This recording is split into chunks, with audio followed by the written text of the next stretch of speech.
Magandang balita para sa mga consumer, bumababa na raw ang presyo ng asukal dahil nagsimula na ang milling season. Kaya para hindi bumaha ang sobra-sobrang supply ng asukal sa merkado, ipinatigil muna ng Sugar Regulatory Administration ang paglabas ng imported na asukal. Magkano na ba ang presyo ng kada kilo ng asukal ngayon sa mga palengke? Alamin sa unang balita ni Bernadette Reyes.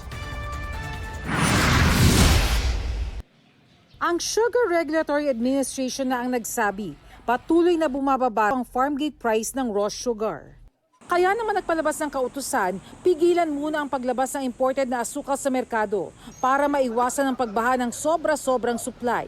Sa ganitong paraan, masisiguro raw ang patas na presyo sa mga mamimili habang patuloy na kumikita ang mga magsasaka. We tried talking to the traders and the reason is they were saying there's just a lot of sugar.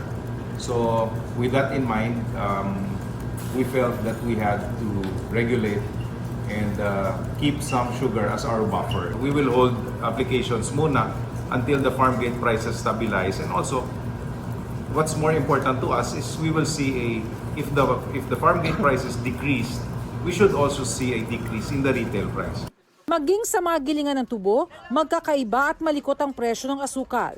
Nang magsimula ang milling season noong Setyembre halimbawa, naglalaro sa 2,550 hanggang 3,000 pesos ang sako ng asukal.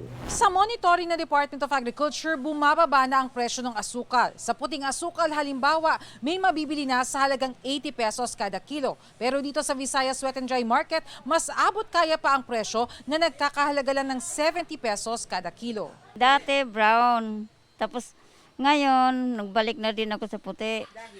Dahil sa medyo bumaba naman po. Yung presyo po dati ng asukal is dati pong 72 sa wash po, ngayon na lang po 68. Sa puti po dati po siyang 74, 70 na lang po. Mababa rin po kasi yung benta sa amin, kaya mababa rin po yung yung benta po rin namin. Ito ang unang balita, Bernadette Reyes para sa GMA Integrated News. Mga kapuso, para laging una sa mga balita, bisitahin at mag-subscribe sa GMA Integrated News sa YouTube.